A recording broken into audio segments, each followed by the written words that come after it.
Tercera llamada, comenzamos.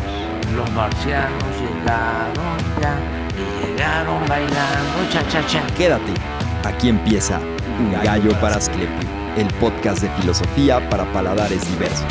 Filosofía prolija y al alcance. El tedio es pariente de la muerte, pero se trata de un parentesco paradójico, pues mientras que el tedio profundo se experimenta como una especie de muerte, la muerte se presenta como la única ruptura total posible con el tedio. Hoy, no estás deprimido, estás distraído. Qué tremendo es el tedio, profundamente tedioso. Solo lo igual se reconoce en su igual. Permanezco tendido, inactivo.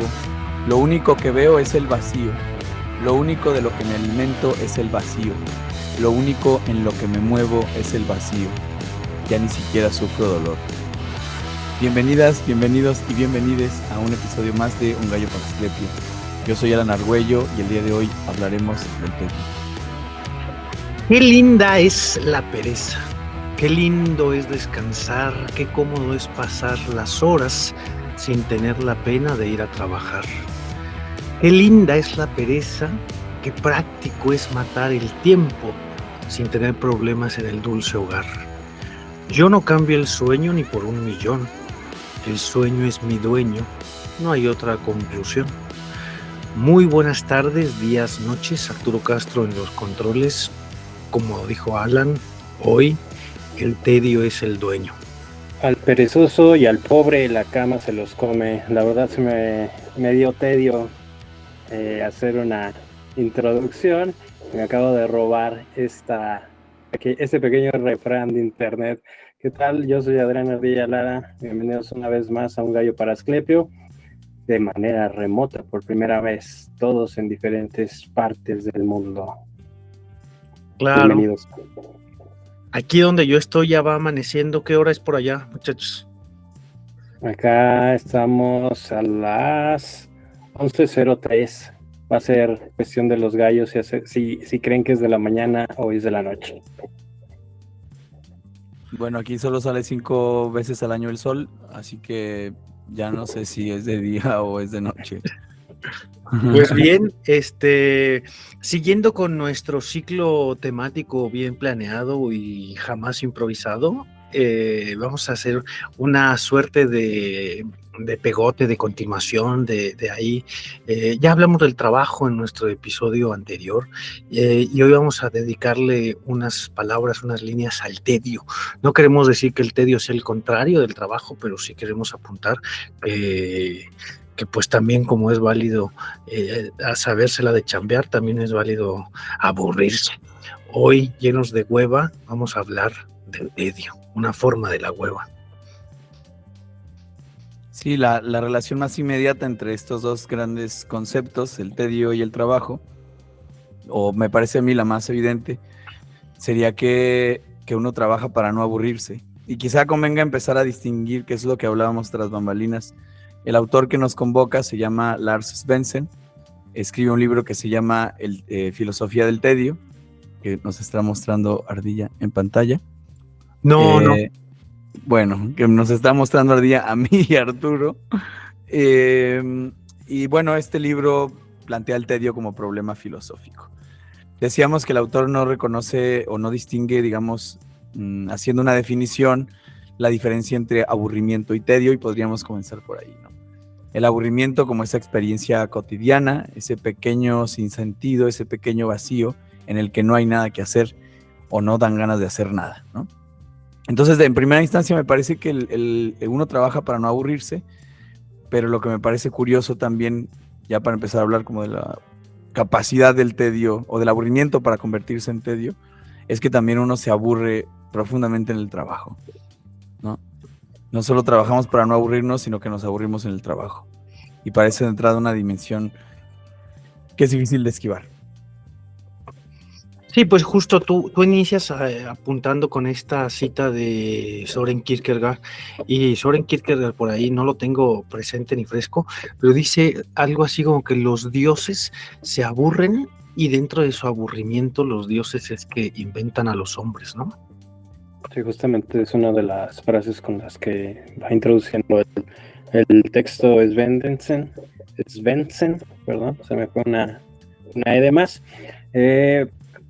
Yo antes de que sigamos, sí quisiera solicitarle a Alan, ya que en gran medida la elección del tema del día de hoy fue causa suya, y como siempre, es más que soluciones que podamos llegar a tener en el podcast.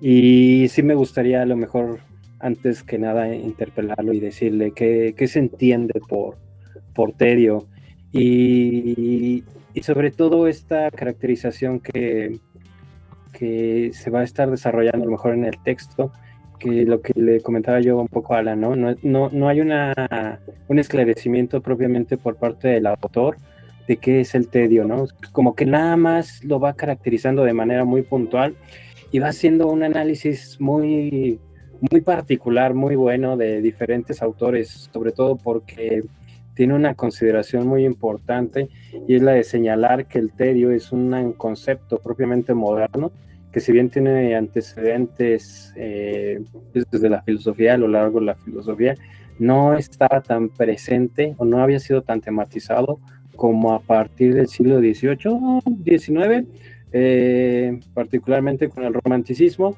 y sobre todo con nuestra filosofía contemporánea, por ahí del siglo XX, finales del XIX, siglo XX, con autores que podríamos señalar como pues no oficiales, ¿no? Si se gusta, ¿no? El mismo existencialismo. Fernando, en sus primeros años no es tan reconocido. El mismo Kierkegaard, que toma una relevancia posterior al hegelianismo, y todo esto, ¿no? Sí me gustaría hacer esta pregunta, ¿no? ¿Qué se entendería o cómo podríamos tomar la concepción del tedio? Si como aburrimiento, como otra cosa, como cierto hastío, cierto desasosiego, incluso, como lo diría Pessoa en su momento, o cómo lo podríamos entender. Sí, muy bien. Voy a tratar de decirlo resumidamente, pero primero quisiera acotar que la definición es un método filosófico, de hecho uno de los clásicos si hubiese pilares del filosofar o de la actividad, de la praxis filosófica, cuando el filósofo filosofa o piensa filosóficamente, sin duda estaría el ejercicio de definición, ¿no? Deleuze y Guattari escriben este libro de qué es la filosofía, y su respuesta gira en torno a eso, a la construcción, a la destrucción, a la manipulación de los conceptos. Pero hay otras formas, y que me parece que esta alternativa como método filosófico lo está adoptando Svensson para, digamos, familiarizarnos con una palabra, en este caso con un concepto filosófico. Hay de entrada una especie de dificultad metodológica para acceder al problema del tedio, y tiene que ver con cómo lo experimentamos. Uno puede haber pasado 5 años y decir, estuve en tedio los últimos 5 años y no me había dado cuenta. Es un tipo de emoción o de pasión que, a diferencia del destello de la ira, por ejemplo, ¿no? del irrumpir del llanto, el tedio puede no sentirse, puede uno no darse cuenta del todo que lo está experimentando, porque actúa como una especie de bruma, dice Svensson, como una especie de niebla, como una película que hace que todo se vea más borroso, pero uno se termina acostumbrando a eso. Voy a poner un ejemplo. Yo no sabía que necesitaba lentes hasta hace unos 4 años más o menos, y cuando me hice la prueba esta, pues estaba jodidísimo, ¿no? 3.5 de aquello y tal, ¿no? Y yo había vivido y leído perfectamente bien, pero cuando me puse los lentes y me habitué a ellos, ahora me los quito y digo, sí estaba muy jodida mi visión, pero me habitué a ella. El tedio puede funcionar de esta manera. Yo diría que esa es la primera dificultad, lo cual nos invita ya a explorar el tedio con otro instrumento que no sea la definición. Y me parece que el que adopta Svensson, pues es el del familiarizarse con, quizá el de los juegos de lenguaje. El problema que con ubicar la palabra tedio en un juego de lenguaje es que no es una palabra que usemos cotidianamente. Justo.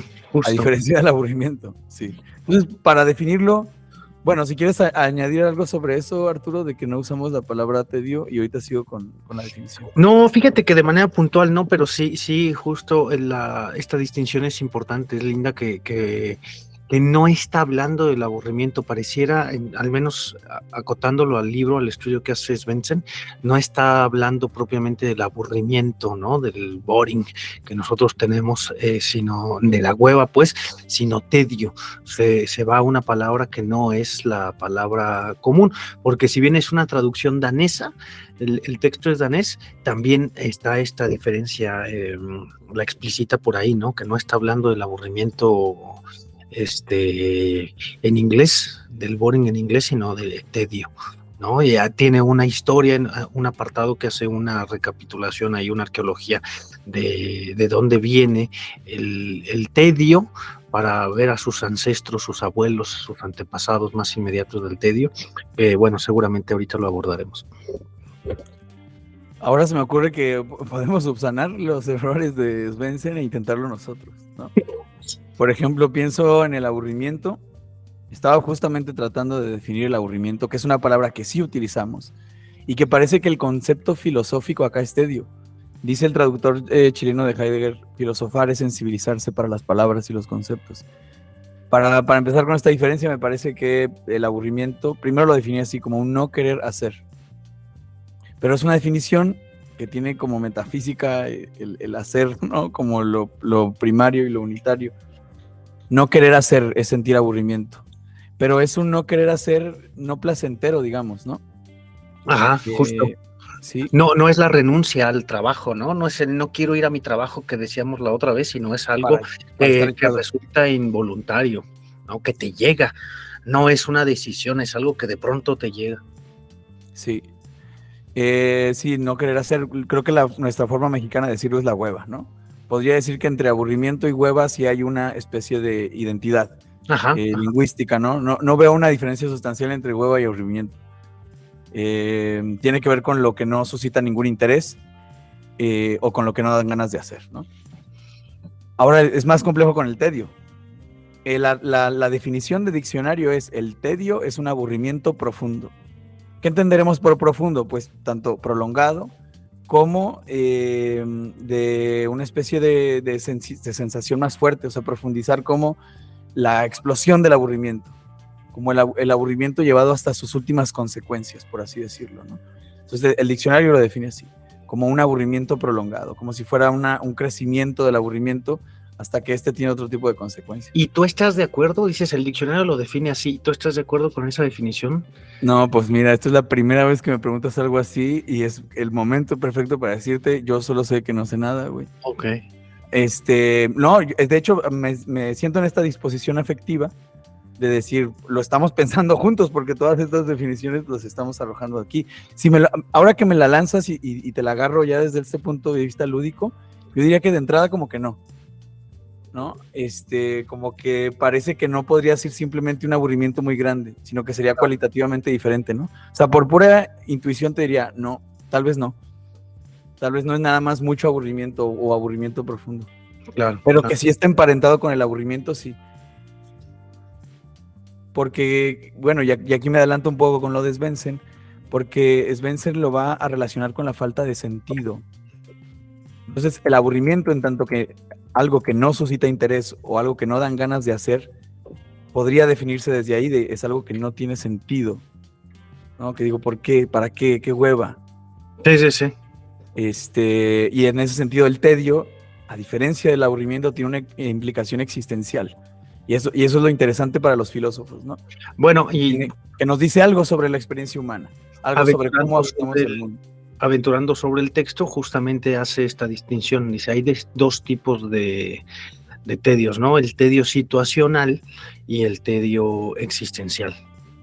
Ajá, ¿y cómo los tipifica? Bueno, te la apuntaba a ti, que eres el que está investigando más el texto. Así de cabecita, ¿no? Ajá. Sí, el tedio situacional estaría más cercano al aburrimiento, pero yo creo que uno puede experimentar tedio como el estar en el semáforo en rojo. A mí esos momentos son terribles para mí, sobre todo cuando ando en bicicleta, porque no da tiempo de nada, ni siquiera de sacar el teléfono. Entonces tengo que estar parado y tengo que esperar el semáforo, y esos 60 segundos se prolongan hasta el infinito. Otra cosa que hace el tedio, yo creo, es modificar la experiencia de la temporalidad, ¿no? El tiempo se hace largo.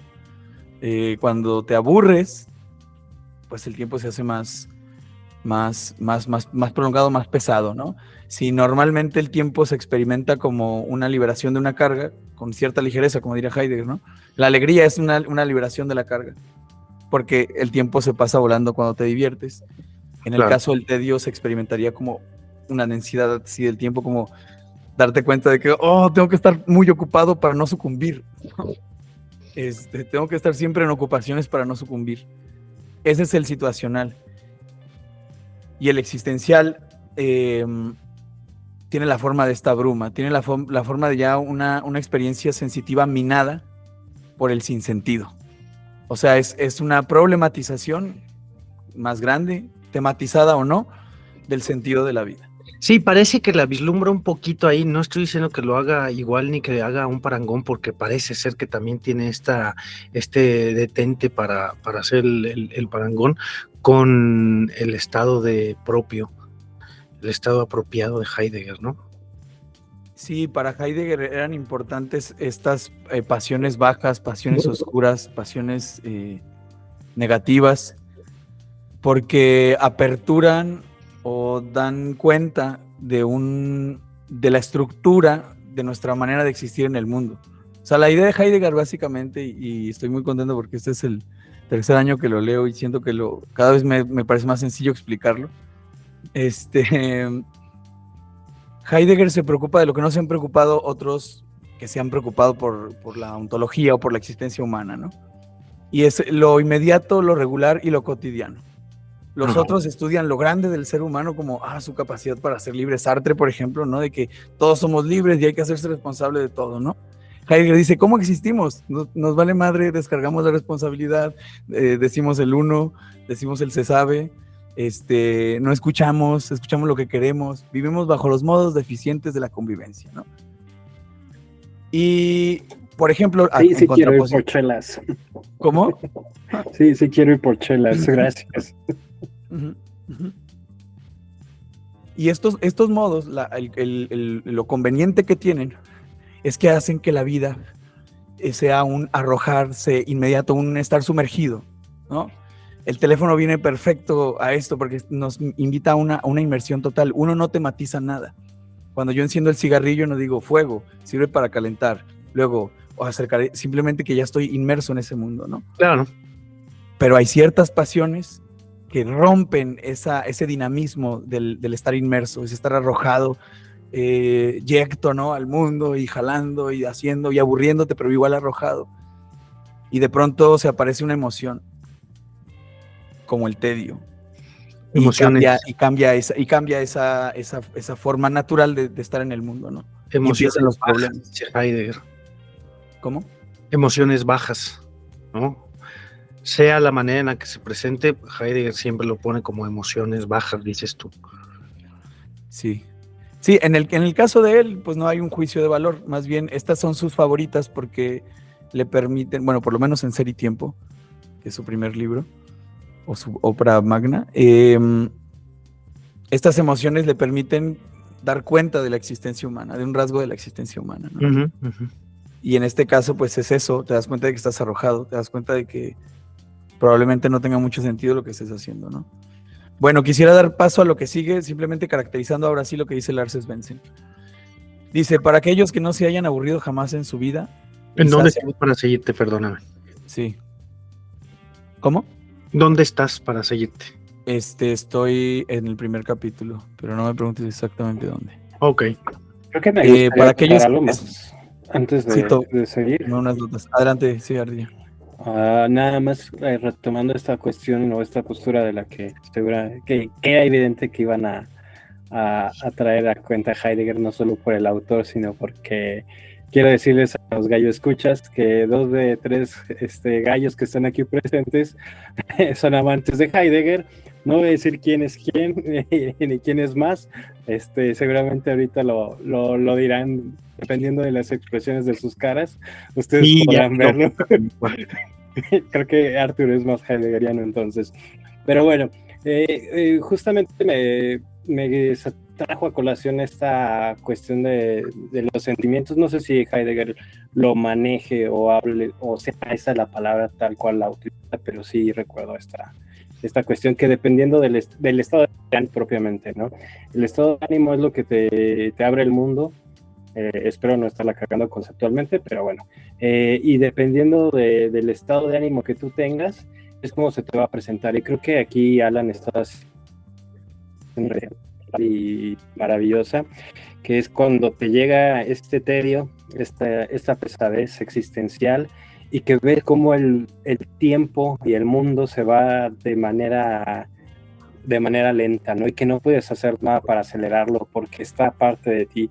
Incluso puedes llegar a ver cómo se regresa el reloj, como en las caricaturas, ¿no? Que está el muchacho castigado gringo en detención y de repente va viendo el reloj y de repente se para el reloj y se vuelve a regresar y es esta concepción tan pesada del mundo que plantea Heidegger y me parecía evidente que Svensson lo iba a tematizar, sobre todo porque si bien Svensson está hablando solamente del tedio, es una forma con una pesadez de acercarse al mundo, vaya, y aceptarlo, ¿no? Creo que es el más complicado, más allá de la tristeza o de alguna otra pasión. Sabes que por lo menos en ese sentido hay un ritmo con el que te puedes nivelar respecto a lo que está aconteciendo existencialmente en toda tu vida y en todo el mundo, pero el tedio, o por lo menos este concepto de tedio, ¿no? Ya no digamos aburrimiento, sino el tedio, pesa más que otro estado de ánimo. Y justamente noté una ausencia de una definición de lo que decía de tedio, también como el de aburrimiento, y son estos formas, como dice Alan, ¿no? Muy a la cuestión fenomenológica, pero también presentando las diferentes perspectivas de los autores, que se irá abordando en el libro la concepción, el concepto vaya, ¿no? Solo quería traerlo a colación, porque no sé si más adelante lo iban a traer este detalle del estado de ánimo. Yo voy a llevar más lejos tu afirmación y voy a decir que 1 de cada 3 gallo escuchas es heideggeriano. Confírmenlo o disconfírmenlo en los comentarios. Dejen el like de todos modos. Sí, dejen su like. Me enrisa si no eres heideggeriano y like si eres heideggeriano. Y creo que has dicho, bueno, yo saqué a Heidegger, sí, era evidente como el Nietzsche y que durante 2 temporadas solo hablé de Sócrates y de eso estoy muy consciente. Pero también fue una especie de estocada para ti, porque hay un pleito entre Heidegger y otros existencialistas, porque precisamente se ocupan como que de lo mismo, pero no desde la misma perspectiva. Heidegger se va a aferrar a la ontología y, por ejemplo, y no hay una ética, se puede deducir una ética, por supuesto, de la ontología de Heidegger, pero no la propone, y Sartre ese es el fundamento de su pensamiento existencialista, ¿no? Claro. El llegar a ser algo, ¿no? Es prescriptivo, pues. Y dijiste algo fundamental y fenomenal, y seguramente tendrás cosas que decir ahora que ya te declaré la estocada con qué dicen estos otros existencialistas sobre el tedio, sobre el sinsentido. Pero existimos siempre en un estado de ánimo, eso es lo que dice Heidegger. Uno de nuestros existenciarios, que son los modos de vivir de cada uno de nosotros, los Daseins, los animales no, los Daseins, ¿no? Los seres ahí, los humanos. Es la emoción cuando te preguntan ¿cómo estás? Responde siempre en un estado de ánimo. Estoy triste, estoy feliz, estoy agüitado. Tu forma de estar, tu forma de habitar el mundo es siempre emocional. Siempre y en cada momento, aun cuando respondas estoy X, pues eso también es un estado anímico. Y entonces yo creo que la respuesta común, la de cómo estás bien, realmente lo que quieres decir es normal, ¿no? O sea, lo que quieres decir es como estoy normal, estoy precisamente porque no presenta ningún problema ese estado de ánimo que nos acompaña, que le llamamos bien, ¿no? Que puede ser una especie de tranquilidad, no perturbación grave, ¿no? Un arrojo, un simplemente fluir, ¿no? Y para Svensson, el tedio está relacionado desde el punto de vista fenomenológico con un insomnio, dice, en el que el yo pierde su identidad en la oscuridad, prisionero de una nada en apariencia infinita. Este ya no es el tedio situacional. Este es el otro, ¿no? El existencial. En este caso, pues las claves son estas. Un insomnio, que es como una especie de no poder dormir, ¿no? En el que el yo pierde su identidad en la oscuridad. Hay una especie de desvanecimiento de la identidad, ¿no? Luego dice, siempre reviste gravedad para aquellos a quienes afecta. El tedio y la falta de sentido guardan una estrecha relación. Y esta es la tesis que va a apuntar en lo venidero, que hay una relación directa entre el tedio y el sinsentido. La prueba que pone, porque hace una especie de análisis cultural del tedio en nuestros días, es que en el mundo en el que vivimos, donde hay tantos placebos sociales, donde hay tantas inyecciones de distracción, eso constata que el tedio está más extendido de lo que ha estado jamás, ¿no? Que a mayor cantidad de ideas de sustitución, mayor cantidad de sentido por sustituir. En este caso, el problema generalizado o lo que causa el tedio sería esta falta de sentido. Una falta de sentido general, social, de pueblo, pero también una falta de sentido personal, ¿no? Entonces, vivimos en esto que Heidegger llama la avidez de novedades, que es un constante, digo, ayer éramos, híjole, es que me encanta decir estas cosas, ¿no? Pero ayer, ayer éramos Rosalías y ahora somos Swifties, ¿no? Y estamos siempre persiguiendo la novedad, ¿no? Eso parece indicar que hay un tedio que amenaza, por así decirlo, desde el fondo, que hay un miedo a perder el sentido, que hay que estar siempre distrayéndose para no enfrentarse con el tedio. Y en ese sentido, al menos apuntaría ahora, pues el tedio sería como lo fundamental, lo de base, ¿no? Lo que pasa cuando detienes el mundo. Sí, muy al inicio. Apunta aquí Svensson, dice, el tedio suele surgir cuando nos resulta imposible hacer lo que queremos. El tedio surge cuando no puedes tener voluntad, ¿no? Se lo traduces cuando no puedes hacer lo que se te antoja. Y pareciera, ¿no? Apuntándolo ahí, el tedio es un bálsamo, es una cura, es un fármaco. Que el trabajo es el fármaco, el bálsamo con el que se cura el tedio, que te vas a jalar para desaburrirte, que te vas a la fábrica para desaburrirte, ¿no? Que la manera en la que le rehuyes al enfrentamiento con el tedio es el trabajo. Creo que también ahí hay que puntualizarlo, ¿no? Porque también uno de los señalamientos que hace Svensson es esta cuestión de que incluso el trabajo no te libera propiamente del tedio. No. Antes, al contrario, ¿no? Muchas veces es el trabajo el que te hace consciente la cuestión del tedio, ¿no? La cuestión monótona y repetitiva, que es lo que señala también en los primeros capítulos, ¿no? Como lo decíamos con el trabajo, ¿no? El peor castigo es el trabajo inútil, repetitivo, el que no tiene fin, el que no tiene finalidad, pues, que no tiene fin en cuanto a tiempo y no tiene finalidad, como cuestión, si quieren, metafísica. Y el problema mecánico de hacer siempre lo mismo es lo que te lleva al tedio, que dices, bueno, qué trabajo tan tedioso, ¿no? Y es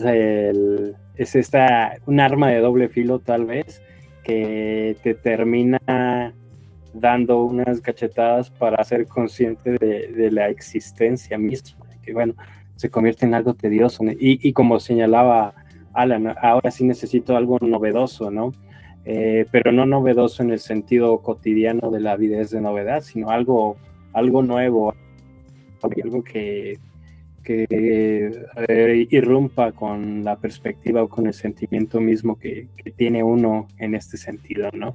¿Cuántas personas en su crisis de mediana edad terminan renunciando a sus trabajos porque se dieron cuenta y que toda su vida fue un tedio aburrido y sin sentido, y de ir los miércoles a las salitas y de ir una vez al mes a Bernal o a los viñedos en Querétaro con un sombrero y un chaleco panista, ¿no? ¿No será también que el tedio entonces sea un asunto mm, correspondiente a clases sociales? Que el tedio no lo puedes Sí, generalizar con que todo mundo siente el tedio, se enfrenta con el tedio. ¿No será como un asunto de clase mediero, del moderno que tiene un poco de tiempo libre? sí, pues es lo que dices, Benson, en las primeras líneas, ¿no? Que el surgimiento de ese tedio se debe a ciertas clases eh, cortesanas, si quieres, y es el inicio de que ellos tenían la posibilidad de aburrirse, mientras que pues, los demás no. Y ya no digamos en la cuestión de la revolución industrial, donde el trabajo se incrementa. Quién sabe en la cuestión medieval, pero propiamente como señalas Arturo y como señala también Svensson en el inicio del libro, es una concepción puramente o netamente moderna. O sea, tiene sus antecedentes, pero surge con esta posibilidad de no tener preocupación u ocupación o cuidado tal vez de otro o de sí mismo. Claro. Yo tengo mis dudas precisamente por lo que decían del trabajo, que el trabajo también aburre. En el sentido que quizá no son las cosas lo que causan, los factores materiales lo que causan el tedio. Eso me parece, bueno, y es una de las preguntas de las que se encarga Svensson en su libro, y es: el tedio es un fenómeno universal que ha existido desde siempre, es una emoción tan universal, tan general como la tristeza, por ejemplo, como el miedo, o es un problema moderno. Lo que señala es que ha recibido interés a partir de la modernidad, interés filosófico, precisamente porque hay otros estados de ánimo como la melancolía, que comportan algo de estético y que siempre ha interesado a los filósofos. Pero el tedio empieza a interesar a partir de la modernidad, dice Svensson, ¿no? Sin embargo, la pregunta se mantiene: ¿es que empezó a interesar allí o es que ahí fue cuando comenzó? Es decir, ¿los hombres de las cavernas se aburrían?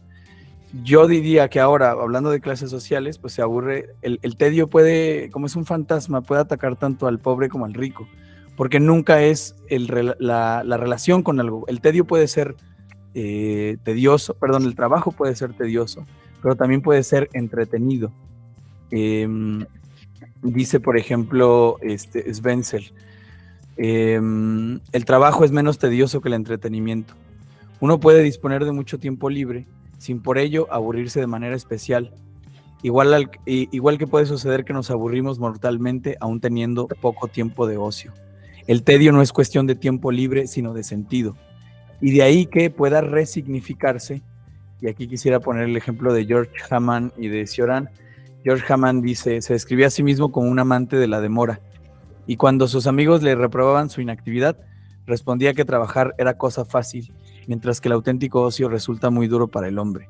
Aquí estamos hablando de dos conceptos que tienen la misma base, que es el tiempo libre, pero Hamann está, digamos, elevando el concepto del no hacer nada al ocio, que es una cosa complicada. Dice: trabajar es fácil, tener ocio resulta muy duro. Parece que hay que atravesar una cierta niebla para poder disfrutar del ocio, del tiempo libre.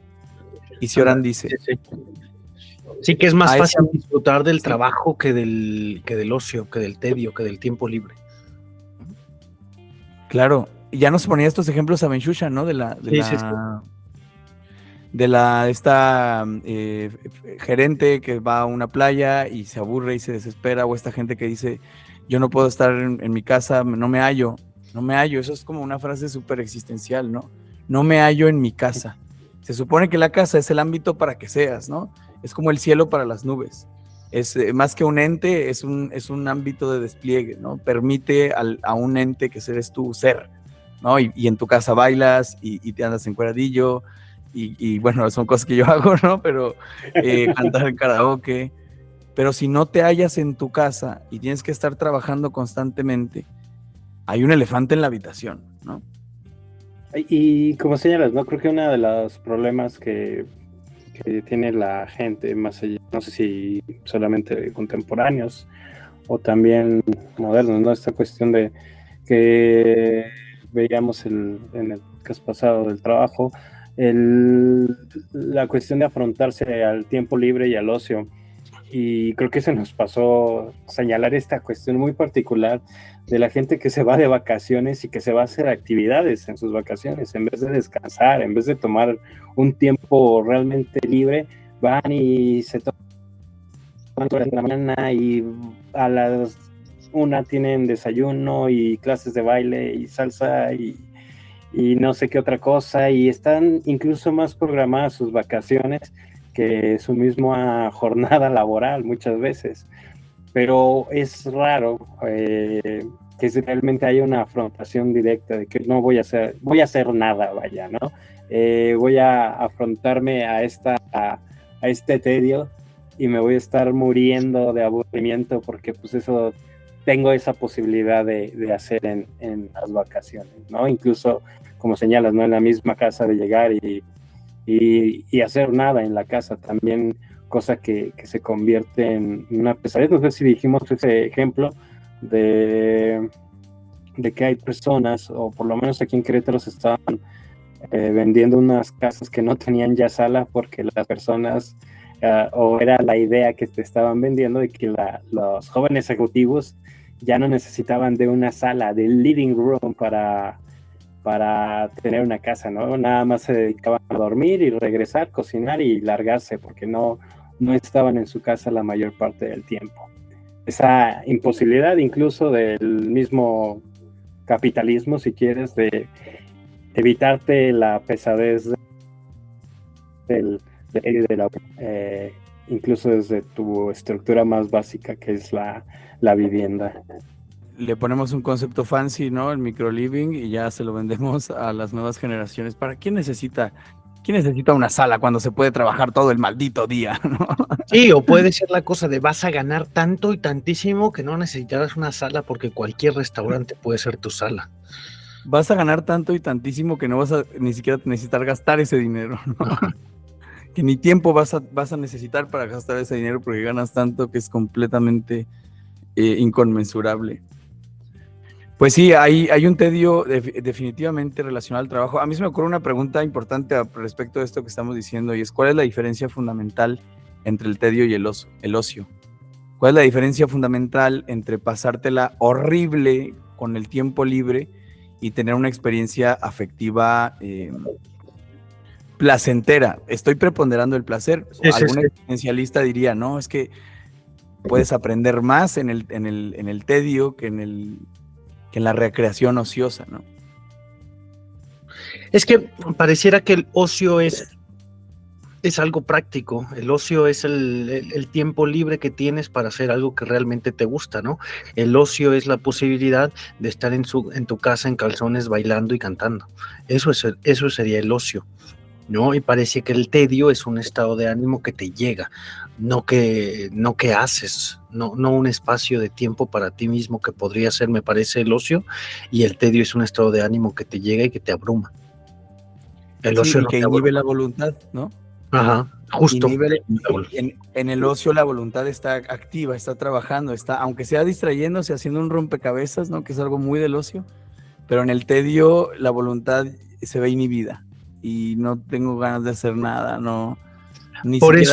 Por eso dice que muchas veces, y todavía se le puede confundir el tedio con la melancolía, que decías, con este estado de melancolía, con estos estados griegos flemáticos, podrías decir, ¿no? Una persona melancólica, una persona flemática, una persona deprimida, una persona triste, ¿no? Con eso relacionarías más el tedio, porque piensa la tristeza como algo patológico, ¿no? Una persona que tiene una enfermedad de tristeza, no la tristeza que tenemos todos, sino triste de enfermedad, pues no la puedes conducir, no te pertenece, es algo que te llega de pronto, es una enfermedad que de pronto adquieres, ¿no? Como algo contagioso, que no lo esperas y de pronto lo tienes. Sí, es algo que, como dice Camus, suele suceder que los decorados se derrumban.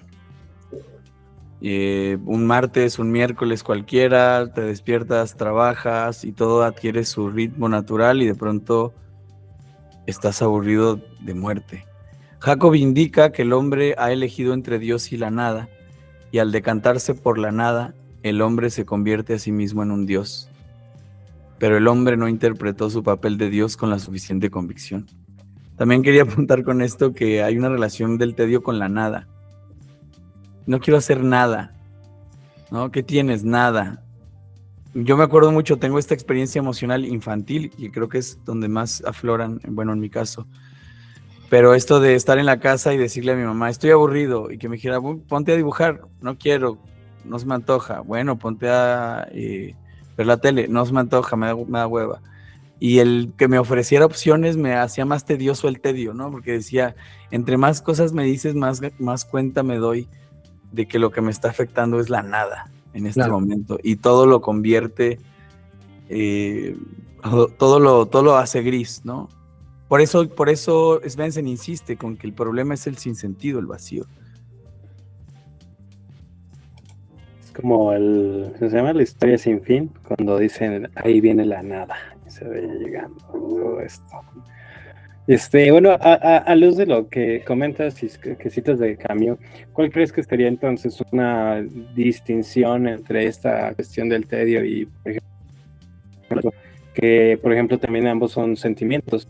Señalabas hace un momento de la estocada que lanzabas contra el pensamiento existencialista, pero bien, creo que cada uno de ellos va a utilizar un sentimiento para afrontar el mundo, ¿no? Si bien, por ejemplo, Camus usa el del absurdo, Svensson la del tedio, Sartre la el concepto de náusea, y tenemos ahí varios. ¿Cuál sería, por ejemplo, la distinción que se parece un poco más a la cuestión absurda y la ruptura del sentido, el sinsentido que existe no solamente a nivel existencial, sino pues, de lo más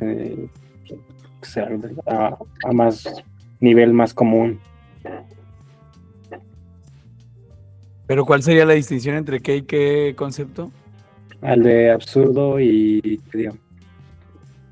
Ok. Wow, yo esperaría que tú respondieras eso, pero se me ocurre una pista, porque lo que Camus, ¿sí? Es que, ¿sabes qué? A mí todavía no me queda claro el tedio, ¿no? O sea, sí sé que es una aburrición enorme, pero a falta de una concepción y más allá de eso, de referencias que tiene existenciales, pues claro. Me queda un poco ambiguo, más bien. Sí, yo te digo, y tú ya me corriges con lo del absurdo. Ajá. Pero más o menos para llegar al tedio, la base es la misma, que es el sinsentido, ¿no? O sea, yo entiendo que en el mito de Sísifo, Camus se pregunta primero si la vida vale o no vale la pena de ser vivida. Y luego se pregunta si la consecuencia necesaria de eso es el suicidio. Y a partir de ahí aparece una especie de revaloración del concepto de absurdo. Que el absurdo no tiene que ser terrible en el sentido de conducir al suicidio, ¿no? Que no es la única consecuencia el suicidio si respondemos negativamente a la pregunta por el sentido. Si la pregunta por el sentido es no tiene sentido, bueno, entonces ¿qué? ¿Se puede vivir de manera absurda? ¿Se puede habitar el absurdo? ¿Y cómo? ¿O no? Y hay que morir, ¿no? Yo creo que el tedio sería una especie de absurdo.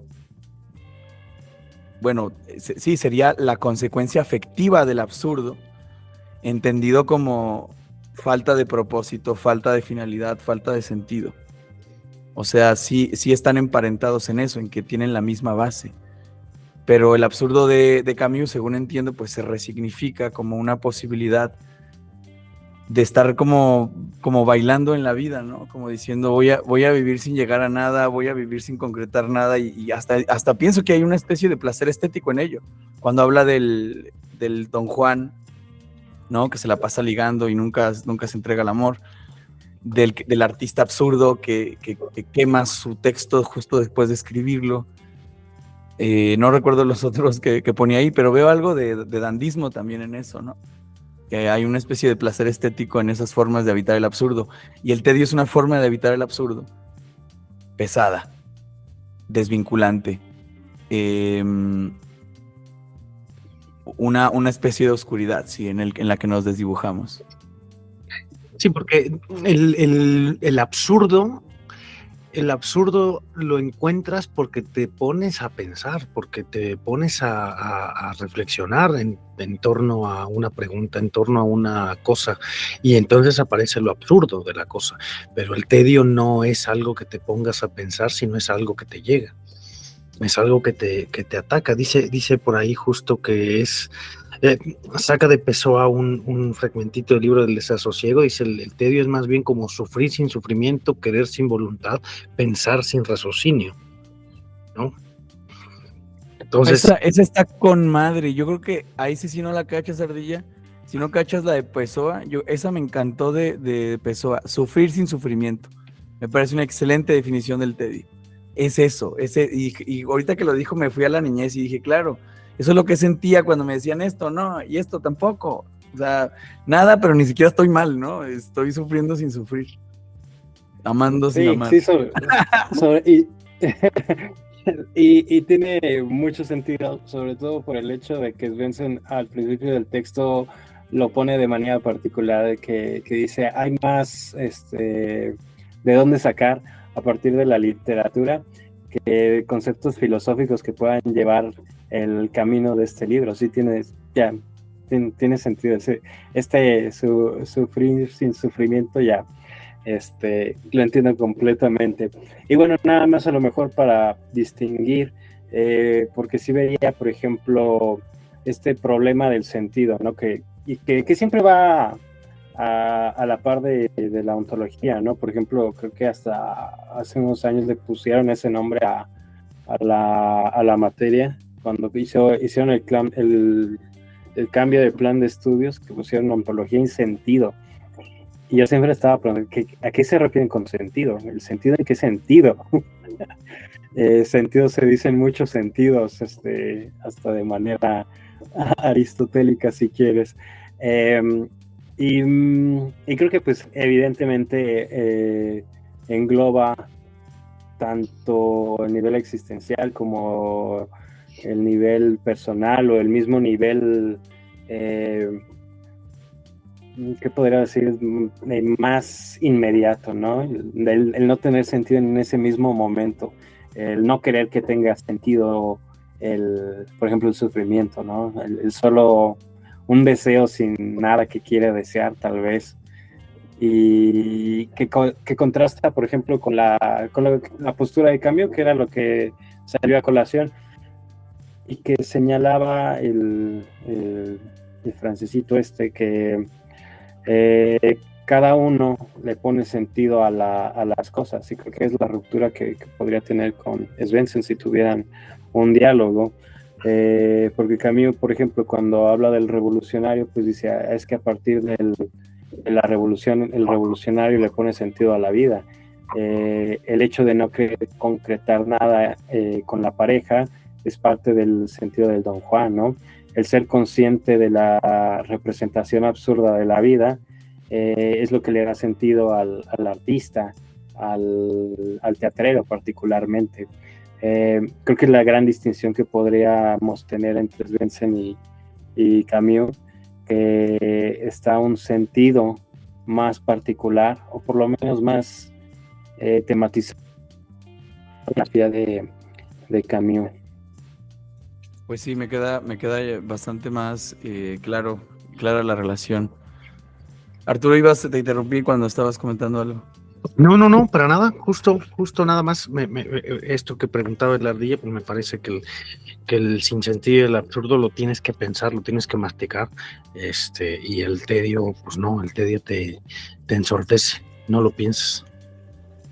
Una forma que Svensson tiene de distinguir el tedio situacional del existencial es que dice, mientras que el primero, el tedio situacional, tiene la añoranza de algo que se desea, el segundo añora el deseo mismo. No es que desee, ay, no tengo esto, sino que no tengo deseo, ¿no? Es como una forma existencial o vital de experimentar la nada, el nihilismo, ¿no? Hay un capítulo... ¿sí? El doblegamiento total de la voluntad, no existe tal voluntad. Sí.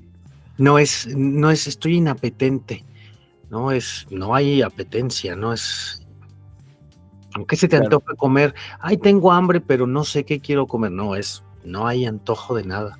Exactamente, no hay antojo de Algo vivir. rico. Sí, sí, sí. Hasta se puede hablar en ese término como sensitivo, ¿no? De decir que la vida pierde gusto Sí, o sí, tiene sí. un gusto amargo en el tedio, ¿no? Yo tengo así una consulta. Seguramente ustedes lo tienen más presente por el heideggerianismo. Había una referencia que decía que entre el aburrimiento y no sé si a lo mejor se puede utilizar el tedio, era lo más cercano a estar a la nada, ¿no? No sé si sea de Heidegger o de algún otro pensador, pero seguramente lo han escuchado. Porque realmente no hay un deseo es confrontarse a la nada completamente, o por lo menos hacían como de que, bueno, es una analogía similar a estar aburrido, estar con tedio, a ese sentimiento pues ahora sí, de la nada como tal. Sí, me gusta el apuntamiento porque hay un capítulo de este libro de Svensson que se llama El tedio y la muerte. Y yo creo que el tedio es, bueno, me gusta pensar que la nada se manifiesta en muchos sentidos. En la experiencia humana que adquiere formas, ¿no? Formas muy concretas, por ejemplo, la desaparición es una forma de la nada, otra es la muerte, evidentemente. Y en este capítulo Svensson afirma que el tedio brinda una especie de regusto de la muerte y que uno puede llegar a pensar que más valdría que el mundo acabase en una gran explosión que con un simple gemido. Entonces hay un regusto, siguiendo con esta metáfora sensitiva, hay un regusto de la muerte en el tedio, hay una cercanía con la muerte, y esto lo conectaba con lo que decías de la cercanía de la nada, ¿no? Hay una cercanía con la muerte, y al mismo tiempo, y esto me gustaría apuntarlo, dada la crítica que hemos esbozado del tiempo, hay una experiencia, hay una posibilidad en el tedio, y esta posibilidad dice Svensson, lo que el tedio ofrece es una suerte de perspectiva sobre la existencia, en la que tomamos conciencia de la propia insignificancia en un contexto desmesurado. Creo que la insignificancia es otra forma de manifiesta de la nada, ¿no? Cuando el tedio nos hace perder el sentido, lo que nos ofrece es una perspectiva en la que somos completamente insignificantes. Dice Joseph Brodsky, el tedio habla en efecto la lengua de su tiempo y sabrá transmitirle la más valiosa de las enseñanzas de tu vida, a saber, la de tu absoluta insignificancia. Muy bonito. Tengo, bueno, no sé si qué es lo que siga ahora, ¿no? Pero sí, ahora me viene otra pregunta. El tedio sería el inicio de una reflexión, ¿cómo podría? No, más bien, ¿cómo lo plantearía?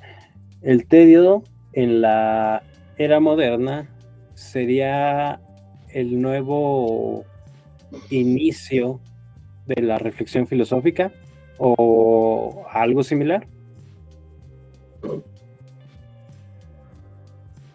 Se me ocurre que sí, en más de un sentido.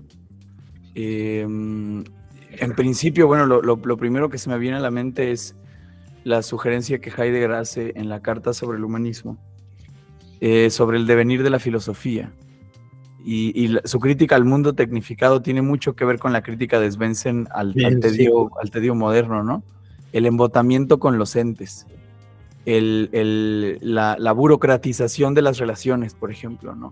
Mira, lo pone, justo esto que estás diciendo, leo lo que pone Svensson, dice, el problema es que la tecnología moderna nos convierte en espectadores y consumidores cada vez más pasivos y en participantes cada vez menos activos, lo que nos acarrea un déficit de sentido. Es decir, el propio estilo de vida moderno es lo que te está conduciendo al tedio, ¿no? El tedio es cada vez más patente porque la propia vida moderna está más cercana al tedio. La vida es tediosa. Es cierto, y me interesa mucho esto en este mismo orden, esto que mencionabas, que lo relaciona con la información, ¿no? El sentido, si la falta de sentido es lo que nos vincula con el tedio, dice, información y sentido no son la misma cosa. El sentido consiste en colocar piezas más pequeñas en un contexto más amplio e integrado, en tanto que la información es justo lo contrario. La información se trata o se procesa mientras que el sentido se interpreta. El problema es que la tecnología moderna nos convierte en consumidores cada vez más pasivos y en participantes cada vez menos activos. Es decir, como ya todo nos viene masticado, experimentamos el tedio porque el sentido implica un proceso activo, ¿no?, de producción. Como viene todo ya en información, y ese es otra vez el mundo tecnificado, la perspectiva cualitativa del mundo, el dominio de las ciencias o la sustitución del sentido que antes le correspondía a la metafísica, y trátese de la religión o el estructuralismo o lo que quieras, y que ahora le corresponde a la ciencia. Nuestro sentido es un sentido cualitativo del mundo. ¿Qué tenemos? Tenemos información. ¿Qué aporta eso? Nada, absolutamente nada. De hecho, así, si observamos la palabra información, pues sería lo contrario o la ausencia de formación. Y para la filosofía alemana, o sea, para la modernidad, según la lectura de Gadamer, pues la Bildung o la formación es la parte integrante de la cultura en la que se transmite una especie de espíritu del tiempo, ¿no?, en la que se forma el valor, la perspectiva y el sentido. En un mundo lleno de información, su consecuencia es el sinsentido, porque ahora la información ha sustituido al sentido. Y eso podría ser una lectura moderna de cómo nos afecta. ¿Qué pasa con la filosofía en el mundo tecnificado? Dice Heidegger, pues se convierte en una pelea de ismos. Existencialismo contra cristianismo. Ajá, exactamente. Es como si fuéramos cartitas, ¿no? De que saco al mago oscuro, ¿no? Saco a Heidegger y tal y tal y tal.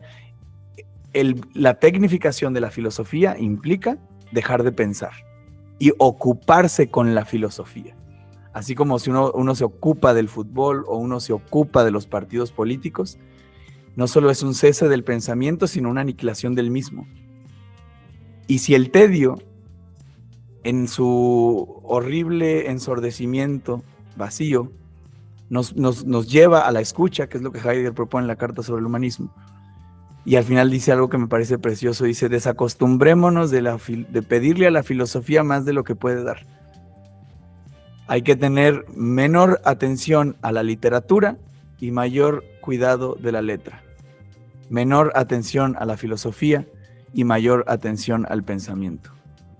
Y en este abandono de la filosofía por quedarse tecnificada, me parece que el tedio jugaría este papel fundamental. El saberse aburrir, el saber llegar a la profundidad del tedio para volver a pensar prescindiendo de nombres. Que ese es el camino de lo por pensar, ¿no? Sí, fíjate que... ¿sí? Adelante. No, dale. Es que justamente sé que no es el tema aquí, es Benson, pero me parece un poco contrastante con la definición de filosofía que da en las primeras páginas cuando está hablando de San Agustín, por ejemplo, y igual lo voy a citar, ¿no? Porque también me parece un poco muy distante a veces a la postura heideggeriana, ¿no? Que a final de cuentas está presente, pero bueno, la voy a citar para que podamos ver qué onda. Dice: a decir verdad, yo no concibo la filosofía como una actividad destinada a la exposición de confesiones, sino más bien como un esfuerzo encaminado a alcanzar la claridad. La claridad, admitámoslo, que nunca llega a ser más que provisional, con la esperanza de que lo que uno humildemente pretende haber puesto en claro también sea de utilidad para otros.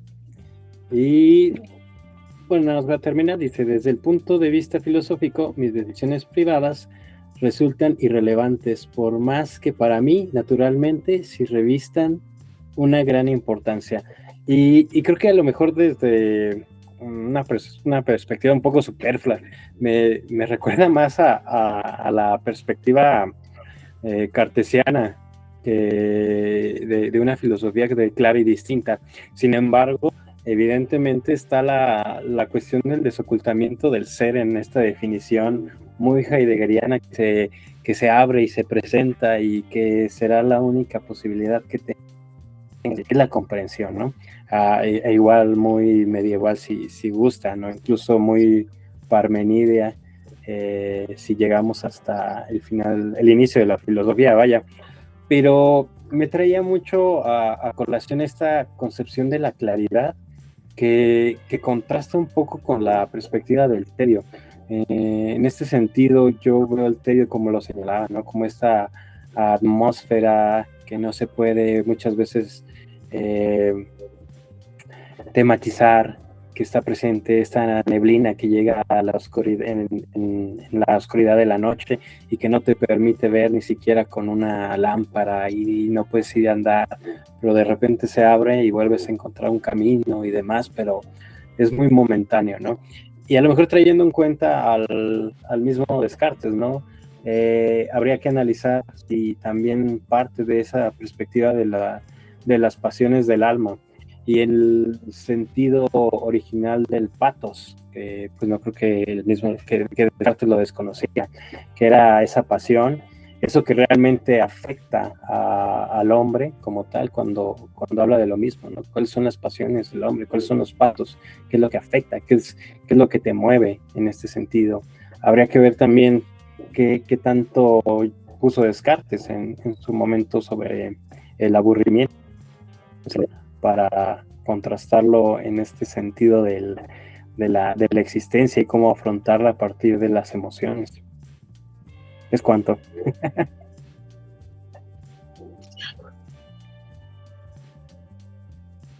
Oye, pues parece que ya que eres un pitonizo, Ardilla el pitonizo. ¿Estás aventurando algo acerca del futuro o qué nos quieres decir con estas voces que profieres? No, para nada, solo más bien me llegaron ahorita, y más bien la concepción de filosofía fue lo que me movió un poco cuando lo estaba leyendo estos días, ¿no? La concepción de claridad, y de claridad media efímera, si gustan. Pues sí, ya nos damos cuenta que no te cayó bien el Svensson. A mí lo que me gusta es que se haya tomado esta tarea de dedicarle un libro al tedio. Conozco a una chica que se llama Josefa Velasco, creo que hay todo un club del tedio y del aburrimiento. Sí, hay toda una serie de filósofos que se están ocupando de esto y creo que Svensson es un antecedente importante, ¿no? Yo estaba pensando precisamente en esta relación entre el tedio y el sentido, y retomando un poco lo que dice Svensson, que Goethe afirma que los monos bien podrían ser considerados como seres humanos si fueran seres capaces de aburrirse.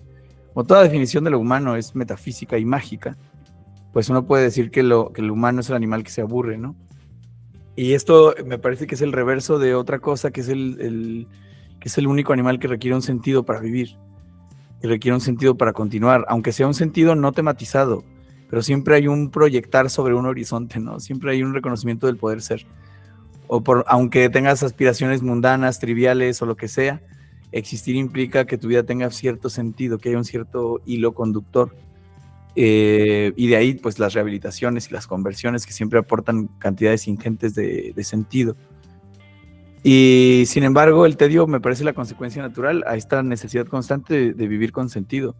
Una maestra que siempre cito y que nunca decimos su nombre porque no le gusta, y le gusta que no digamos su nombre, nos puso un ejercicio, tal vez ya lo he mencionado en algún otro capítulo, hablando del silencio, seguramente sí, en el que nos pedía a todos los alumnos que nos quedáramos callados durante la mayor cantidad de tiempo posible, callados y sin hacer nada. Nada de que agarrar el teléfono, nada de que ojear el libro, simplemente callados en el lugar, así todos en silencio. Y entonces iba sacando a los más inquietos, a los que nos daban signos de aburrimiento, ¿no? Como, me voy. Al final quedamos unos pocos en el salón y nos hizo regresar a todos y dijo, está cabrón el silencio. Bueno, no sé si dijo eso, pero dijo, está cabrón el silencio, ¿verdad? Sí, por eso inventamos a Dios. Porque no podíamos estar callados durante suficiente tiempo, porque requeríamos una presencia más grande, me imagino yo, porque requeríamos un sentido, porque el silencio nos invita al sinsentido, ¿no? Y también se habla de cómo puede exponenciar las capacidades creativas, que es en el aburrimiento donde aparecen las capacidades creativas. Pero me parece que el tedio ni siquiera permite esos, ¿no? Lo que da paso a al ocio creativo es un tedio, digamos, ya atenuado, un tedio que va saliendo, un tedio convaleciente. Y hablando del sentido, me acordé de otro filósofo que es Philip Mailander, que decía que hay otro tipo de sinsentido, que no necesariamente es el de no querer nada, no desear nada, no tener un horizonte o no tener un sentido. El otro sentido es el otro tedio, perdón, es el que ocurre cuando se cumplen todos tus deseos. Y en ese mismo tono está Cioran, dice, el que tiene un dolor no puede experimentar el tedio, porque el que tiene un gran dolor tiene una gran ocupación. Solo experimenta el tedio en el silencio de los órganos, por ejemplo, ¿no? Una enfermedad te mantiene activo, te mantiene sufriendo, sucumbiendo o luchando. Pero dice Mailander, imagínate que se cumplieran todos tus deseos. Imagínate que se satisfacieran todas tus necesidades. Dice, en ese momento experimentarías algo mucho peor que el dolor, y eso sería el tedio, absolutamente insatisfecho, o sea, el peor de los tedios, ¿no? El tedio que no se sobrepasa, el tedio de haberlo cumplido todo, el tedio de haberlo tenido todo. Tal vez la vida en su constante ansiedad, exigencia y vacío, lo que exige, y eso de eso que elogian tanto los existencialistas, desde Pico de la Mirandola, que no es existencialista, pero lo grande del ser humano es que está incompleto, ¿no? Dice Sartre, la esencia, la existencia precede a la esencia en el caso del ser humano, ¿no? Siempre nos estamos haciendo, nunca estamos del todo completos. Pues hay un vacío ahí originario, ¿no? De la caída, de todos los mitos de la caída. Vivíamos en el paraíso de la no conciencia, de la integración con Dios o la naturaleza, y fuimos arrojados y tuvimos que empezar a construir nuestro sentido, ¿no? Y quizá eso, la vida es luchar contra el tedio. ¿Qué? ¿Qué va a hacer Messi cuando gane todo? Debe ser horrible, ¿no? Debe ser horrible experimentar ese tedio de la satisfacción total. ¿Ahora qué hago? Es como meterle cheats al videojuego. Se vuelve completamente aburrido cuando tienes vidas infinitas. Ajá. Sí. No, y fíjate que no me cayó mal Svensson. Creo que al final de cuentas es una línea existencial sumamente interesante por el hecho de que nadie lo haya visto, o seguramente lo tematizan, pero nadie haya escrito un libro sobre el tedio, que estaba viendo, creo que es de los 90, ¿no? Y que pese a todo, pese a la sensación, bueno, quién sabe, no sé si en los 40 tenían la posibilidad de aburrirse o si solamente se estaban cuidando de los intervencionistas nazis y todas estas cosas, ¿no? Pero llevarlo a este nivel ya de análisis como tal, pues sí me parece sumamente interesante. A lo mejor la crítica extra que te comentaba de comenzar a grabar era que había una posibilidad de que se desprendiera una filosofía a partir de eso, sobre todo porque Svensson cita a Aristóteles varias veces, y recordemos que el origen de la filosofía, por lo menos para Aristóteles, partía de la admiración y no era el aburrimiento como tal. De hecho parece ser lo contrario. Para Aristóteles, ir y descubrir algo que no tiene una explicación es lo que te llevaba a investigar, a querer conocer, a esta novedad inmensa que se te presentaba. Y Svensson parece decir, no es nada de eso, ¿no? Sin embargo está el concepto de claridad. Pues ya te entendí, creo que es una cosa más de altos vuelos lo que propones, y creo que Svensson no lo está tratando de situar así. O sea, me gustó el paralelismo que hiciste entre el asombro aristotélico como el principio del filosofar, y tú lo que dices es si pudiese haber una filosofía que partiera del tedio, porque el asombro, dice por ejemplo María Zambrano en Filosofía y Poesía, la diferencia entre la filosofía y la poesía nacen de un espasmo ante las cosas, ante el mundo, ¿no? Una especie de espasmo, ¿no? No necesariamente un asombro, pero sí un deslumbramiento. el filósofo, la filósofa quiere atravesar la apariencia para llegar a lo real, ¿no? Ya sea que lo vea como forma o como átomos o lo que sea. El poeta no le teme a la nada. Tal vez al poeta no les ha dado a aburrirse, ¿no? El poeta puede hablar de lo que no es y el filósofo tiene que hablar del ser. El poeta se puede quedar con la mera apariencia de las cosas. El filósofo tiene que penetrar esa apariencia y descubrir la verdad, por lo menos hasta Nietzsche, ¿no? Si no hubiese espasmo, tal vez no habría interés por la naturaleza y la filosofía no podría estar fundamentada en el tedio. Pero hay un cuentazo de Edgar Queret que se llama la teoría del aburrimiento de Burke, me parece, donde dice que todo lo que hemos creado en el mundo está basado, fundamentado en el aburrimiento.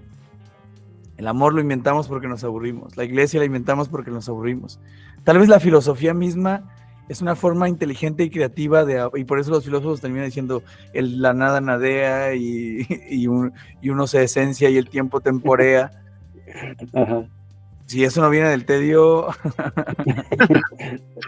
Sí, tienes razón. Sí, justamente. Y ahora que lo traes también cambió en esta conferencia que hace cuando recibe el Nobel, da una cita muy fuerte: creamos el arte porque nos aburre el mundo. Bueno, yo para cerrar añadiría otra cosa que dijo el propio Camus que me gusta mucho respecto de la experiencia del tiempo, y es, ¿quieres sentir el tiempo en toda su densidad? ¿Sientes que no tienes suficiente tiempo en tu vida? Abúrrete lo más que puedas y te va a rendir el tiempo, pero a raudales, ¿no? Pues haciendo una medida del tiempo, yo creo que lo que dijiste hace 3 minutos atrás, 4 minutos atrás, quedaba como el cierre perfecto para nuestro capítulo.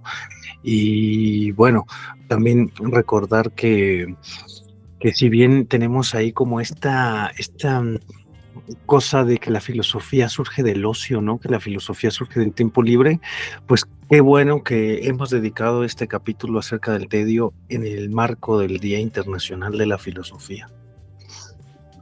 Estamos de festejo por el Día Internacional de la Filosofía, haciendo lo que nos toca, haciendo nuestro trabajo, haciendo nuestra chamba de fingir ser divulgadores de la filosofía, y hablando del tedio, ¿no? Ya hicimos la chamba, ya hicimos el tedio, y estoy seguro que Adriana Ardilla Lara, el pitonizo, nos va a tener preparado un episodio que no nos defraudará para la siguiente, ¿no? Pues todavía está en apertura. Justamente estaba viendo qué día cae. Sí, y cae este día. Es que vivimos fuera de tiempo nosotros. Yo no sé si es 2024 o 2025 ya. Solo sé que es un jueves, solo que estamos en jueves, es lo único que sé.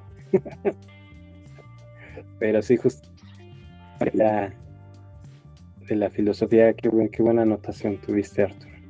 Claro, sí, se nos fue, se les había olvidado, muchachos, que estamos en el festejo en el marco del Día Internacional de la Filosofía. Nuestra profesión que tanto dinero nos ha dado. Decía que el ocio es ¿cómo se llama? El ocio es el padre de todas las ciencias. ¿Cómo iba esa frase? Madre de todas las ciencias. Ajá. Sí, y también madre de todos los vicios. Sí, es la madre de todos los vicios, sí, te aburres. Pero es que eso ya es lo que criticaba a Ben-Shushan al final no al final, a la mitad de la obra, ¿no? Que era, no estoy criticando el trabajo, sino la patología del trabajo. Claro. Si el ocio es la madre de todos los vicios, lo que te están diciendo es ponte a jalar, güey, ¿no? Yo le quería poner no sé qué nombre terminará teniendo, pero yo le quería poner este podcast: no estás deprimido, estás distraído. Y apuntaba precisamente esa idea de que si el ocio es la madre de todos los vicios, es porque los vicios acontecen cuando no estás ocupado. Claro.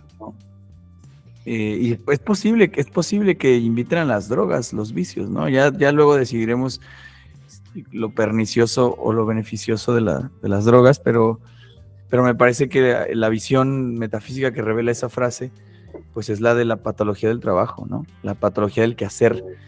Hay una especie de educación o falta de educación en el ocio. Este ejemplo seguramente lo he puesto un chorro de veces, pero es Igual de niño que te dicen, hey, no estés pajareando, ponte a hacer algo, porque parece que es pernicioso el no hacer. Entonces habitamos el no hacer siempre desde la incomodidad, siempre desde la infructuosidad. Decía un tío, ya ponte a hacer algo de provecho por la vida. Y hay un temor ahí, un escozor que nosotros filósofos no tenemos, por supuesto, y que por eso elegimos esta carrera. Hay un temor al no hacer, y de ahí el ocio tal vez, ¿no? De un rechazo al no hacer, de un no saber habitar el no hacer. Sí, como decían, alguna vez me dijeron, no voy a decir que familiar, pero me lo dijo varias veces, que decía, deja de pensar y ponte a hacer algo útil. Y tú le dijiste, usted no piensa mucho, cabrón. La de pensar no te la sabes. Y la de pensar no se la sabe, padre, no. Más o menos así. Bueno, yo recomiendo que se responda siempre en la vida, o piensas por ti mismo o alguien piensa por ti. ¿Qué prefieres? Y bueno, aprovechando el anuncio, no sé si ya vamos cortando, vamos terminando o qué onda. Espero que no les haya sido muy tedioso. Entonces, si quieren comprar el libro de Lars Svensson, vayan a su librería Educal más cercana. Está el 50% de descuento y le sale alrededor de 75-80 pesos. ¿80 pesos para matar? 80 chelines en mi caso sería. Cerca de $4 más o menos, pues, por si andan por otros lados. ¿Ya 100,000 guaraníes? Y para nuestros amigos de Filipinas, $4. Dos paqueados, ¿no? Porque si no sé cuánto vaya a ser el peso en Argentina, o sea, ahí va a estar cabrón. No, o sea, está en 1,000,000 de pesos argentinos del puto libro, güey. Acabo de ver un concurso literario que decía premio 1,000,000 de pesos argentinos. Y yo de que no mames, son como 2 bolillos y una coca eso, güey. Uy, qué sabroso dijiste.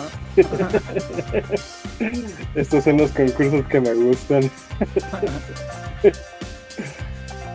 Sí. Bueno, pues nada, pues yo cierro con una frase del Kierkegaard, ¿no? La parte que nos gusta mucho del Kierkegaard. Dice, si te ahorcas, te pesará. Si no te ahorcas, también te pesará. Te ahorques o no te ahorques, lo mismo te pesará. Tanto si te ahorcas como si no te ahorcas, te pesará igualmente. Este es, señores, el resumen de toda la sabiduría de la vida. Un aplauso para Kierkegaard. Termino con una que encontré aquí justamente. Tedio. Nada resulta tan insoportable al hombre como hallarse en un estado de reposo absoluto, sin pasiones, sin tareas, sin diversiones, sin actividad. Entonces siente su nada, su desidia, su insuficiencia, su dependencia, su impotencia, su vacío. Y del fondo de su alma surgirá imparable el tedio, la negrura, la melancolía, la tristeza, el dolor, la decepción, la desesperación. Maravilloso. Pues no se olviden, gritones, que vemos unos gallos Asclepio. Amén. Arboa. Aquí termina un gallo para Asclepio. Síguenos en tu plataforma favorita de podcasting y suscríbete a nuestro canal de YouTube. No olvides comentar, compartir y activar la campanita. Nos escuchamos en el próximo episodio. ¡Al carajo! ¡Fuchi! ¡Bácala! Los voy a acusar con sus mamás, con sus papás, con sus abuelos. Que se porten bien porque hacen sufrir mucho a sus mamás.